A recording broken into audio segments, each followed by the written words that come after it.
ایک ایسی بات میں آپ سے عرض کروں جو شاید بہت کم لوگ اس پر غور کرتے ہیں. میں ہوں اور آپ ہیں جی, دو لوگ ہیں نا. اب اگر سارا کھانا پینا میں کھاؤں اور آپ کو میں کچھ نہ دوں تو ہوگا کیا؟ میں تو طاقتور ہو جاؤں گا, آپ کیا ہوں گے؟ کمزور ہو جائیں گے. اور سارا کچھ میں اپنے لیے کروں اور آپ کو کچھ بھی نہ دوں تو دھیرے دھیرے مر جاؤں گا.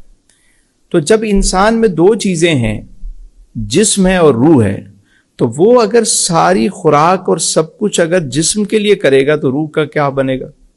اور دیکھیں, جسم اس مٹی سے بنا تو اس کی خوراک بھی یہیں کی ہے, روح یہاں سے نہیں بنی, اس لیے اس کی خوراک بھی یہاں کی نہیں ہے. واہ واہ واہ واہ, جسم مٹی سے بنا, سبحان اللہ, خوراک زمین سے ملے گی, سبحان اللہ, اور روح وہاں سے آئی تو اس کی خوراک بھی وہیں سے. سبحان اللہ.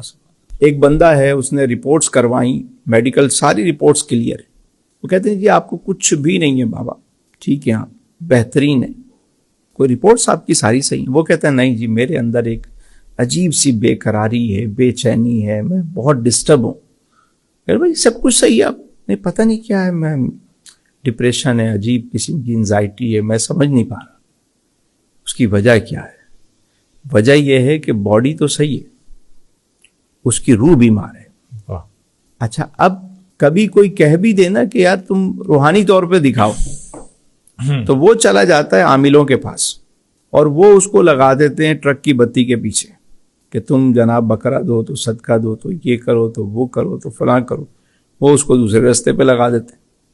اصل معاملہ یہ ہے کہ روح بیمار ہے اور روح کو خوراک چاہیے, اور اس کی خوراک اللہ کا ذکر ہے. واہ واہ واہ, اس کی خوراک رزق حلال ہے, اس کی خوراک جو ہے وہ معاف کرنا ہے. واہ واہ واہ. روح کی جو خوراک ہے کہ بانٹنا ہے, اللہ کی راہ میں دینے والا بننا ہے. واہ واہ. تو جب روح کی خوراک نہیں ملتی تو روح بیمار ہونا شروع ہو جاتی. اور اس وقت جو سب سے زیادہ اینٹی ڈپریشن چیزیں چل رہی ہیں, اس کی وجہ یہی ہے کہ لوگوں کی روح جو ہے نا وہ بیمار ہے, اس کے لیے کوئی کام نہیں ہو. سر آپ کے اس اہم نقطے پر میں غور کر رہا ہوں تو میں محسوس کر رہا ہوں کہ ہماری جتنی بھی یہ سسٹم دنیا ہے جس میں ہم رہ رہے ہیں, ہمارا سماج ہے, ہمارا معاشرہ ہے, سارا کا سارا باڈی کے لیے کام کر رہا ہے. ہماری ہر ضرورت, ہمارا پورا بزنس, سب کچھ باڈی کے لیے. روح کے لیے تو ہماری سوسائٹی میں کچھ بھی نہیں ہے ہمارے پاس. تو میں آج اس بات پر غور کر رہا ہوں. اور علی بھائی آنے والے ٹائم میں آپ دیکھیے گا دنیا میں جو سب سے بڑا مسئلہ اور چیلنج کھڑا ہونے جا رہا ہے نا, اور وہ ہے آپ کا مینٹل سکون. سکون دو طرح کے ہوتے ہیں جی, اطمینان قلب, ذہنی سکون. قلبی سکون سے تو دنیا پہلے ہی واقف نہیں تھی, بلکہ اچھے بھلے لوگ واقف نہیں ہوتے کہ قلبی اطمینان کیا ہے, اطمینان قلب کیا ہے, نفس مطمئنہ کیا ہے, اس کے بارے میں تو انہیں پتہ ہی نہیں ہوتا. مینٹل جو سکون تھا وہ بھی اب ختم ہو گیا. اللہ, گیجٹس کی وجہ سے, یہ میٹاورس کی وجہ سے, یہ ویب 3 کی وجہ سے, یہ 5G کی وجہ سے, یہ جو اب چیٹ جی پی ٹی اور پتہ نہیں الا بلا کیا دنیا میں چیزیں آنا شروع ہو گئیں.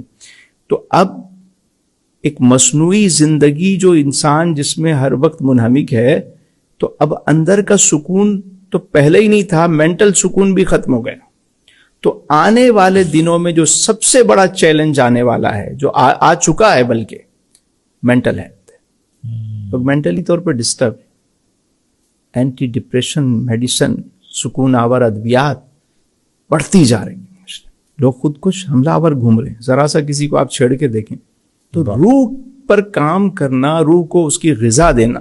روحانی غذا کیا ہے؟ نماز ہے, قرآن ہے, اللہ کا ذکر ہے, خیر کے کام ہیں, معاف کرنا ہے, سچ بولنا ہے, ٹھیک ہے, بے ضرر ہونا ہے, بے غرض ہونا ہے.